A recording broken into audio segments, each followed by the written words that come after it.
ইন্নাল আব্দুল মুমিনিনা, যখন কোন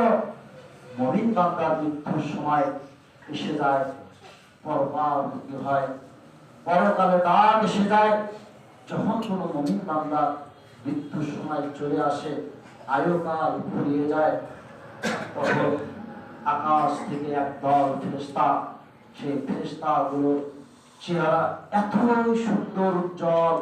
আল্লাহ নবী সাল্লাল্লাহু আলাইহি ওয়াসাল্লাম বলেন, আকাশ থেকে একদল ফেরেশতা জমিনে আসে, মৃত্যুর মুহূর্ত ব্যক্তির দৃষ্টির সীমার মধ্যে বসে যায়, মৃত্যু মুহূর্ত ব্যক্তির দৃষ্টির সীমার মধ্যে, সীমার এরিয়ার মধ্যে তারা বসে যায়, সারিবদ্ধভাবে বসে যায়। আল্লাহ নবী সাল্লাল্লাহু আলাইহি ওয়াসাল্লাম বলেন, ওই ব্যক্তিকে সাধুবাদ জানানোর জন্য, সম্ভাষণ জানানোর জন্য, ওয়েলকাম জানানোর জন্য ফেরেশতারা এসে বসে পড়েন। আল্লাহ নবী সাল্লাল্লাহু আলাইহি ওয়াসাল্লাম বলেন, তৎক্ষণাৎ মালাকুল মউত ফেরেশতা আগমন ঘটে, তৎক্ষণাৎ মালাকুল মউত এসে যায়, মৃত্যুচ্যুত আজরাইল এসে যায়, এসে ওই মুমিন বান্দাকে বলা হয়, সম্বোধন করে বলা হয়, উখরুজু, বের হও, তার আত্মা বের হয়, উখরুজু, বের হও, আল্লাহ রাব্বুল আলামিন তোমার উপর সন্তুষ্ট, আল্লাহ রাব্বুল আলামিন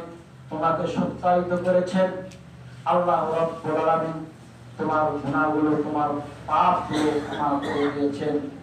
আল্লাহ নবী সাল্লাল্লাহু আলাইহি ওয়াসাল্লাম বলেন, তার দেহ থেকে আত্মাটা এমন ভাবে বের হয়ে আসে, তার দেহ থেকে আত্মাটা এমন ভাবে বের হয়ে আসে, আল্লাহ নবী বলেন, যদি কোনো মশকের মধ্যে পানি রাখা হয়, ওই মশকের মুখ যদি খুলে উপর করা হয়, আলতো ভাবে যেমন পানি বের হয়ে আসে, আলতো ভাবে পানি বের হয়, আল্লাহ নবী সাল্লাল্লাহু আলাইহি ওয়াসাল্লাম বলেন, ওই পবিত্র আত্মা ওইভাবে পানি যেমন আলতো ভাবে বের হয়ে যায়, তার পবিত্র আত্মা এমনই ভাবে বের হয়ে বলেন সুবহানাল্লাহ। আল্লাহ নবী সাল্লাল্লাহু আলাইহি ওয়াসাল্লাম আরো বলেন, একজন দুগ্ধজাত শিশু, নবজাতক শিশু, ছোট বাচ্চা যেমন তার মায়ের স্তন পান করতে করতে, মাতৃস্তন পান করতে করতে ঘুমিয়ে যায়, এমনই ভাবে মুমিন বান্দার আত্মা বের হয়ে আসে। আল্লাহ নবী সাল্লাল্লাহু আলাইহি ওয়াসাল্লাম বলেন, অভিজ্ঞমান ফেরেশতারা তাদের হাতে থাকে জান্নাতি কাফন নিয়ে তারা উপস্থিত হয়,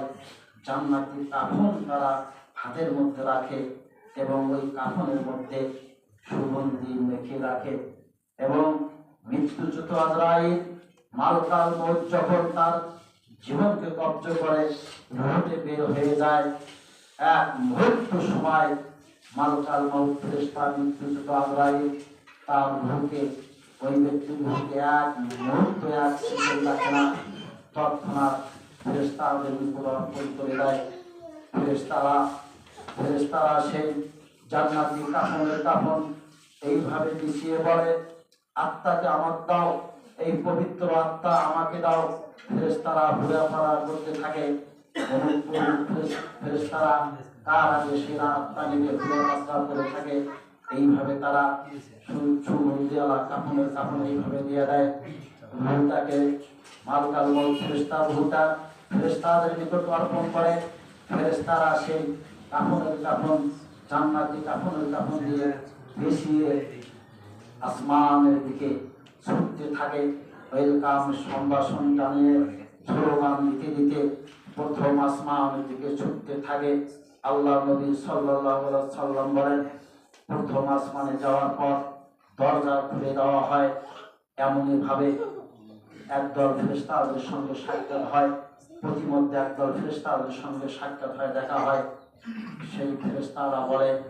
এত সুন্দর আত্মা, পবিত্র আত্মা, কার সেই আত্মা, কার সেই আত্মা? ফেরেশতারা বলে, অমুকের গ্রামের অমুকের ছেলে, অমুকের আত্মা। তারাও সম্ভাষণ জানায়, ওই আত্মাকে সাধুবাদ জানায়, স্লোগান দিতে দিতে তারাও সঙ্গী সাথী হয়ে এক নয়, দুইবার, তিনটি নয়, সপ্তম আসমান পর্যন্ত তারা সম্ভাষণ সাধুবাদ জানানোর জন্য ফেরেশতারা পিছু পিছু রওনা হয়। যখন সপ্তম আসমানে তার রূহকে নিয়ে যাওয়া হয়, সপ্তম আসমানে যখন পৌঁছে যায়, আল্লাহ রাব্বুল আলামিন বলেন, আমার এই পবিত্র আত্মা, এই প্রশংসিত আত্মা, এই বান্দার আমলনামা ইলমিনে লিখে রাখো, বান্দার আমলনামা ইলমিনে লিখে রাখো, এবং রূহকে আবার ওখান থেকে ফিরে আসে। মানুষেরা দাফন করেছিল, ওই রূহ সেই বডির মধ্যে সেট করে দাও। এইভাবে প্রশংসার সহিত পবিত্র আত্মা চলে যায়।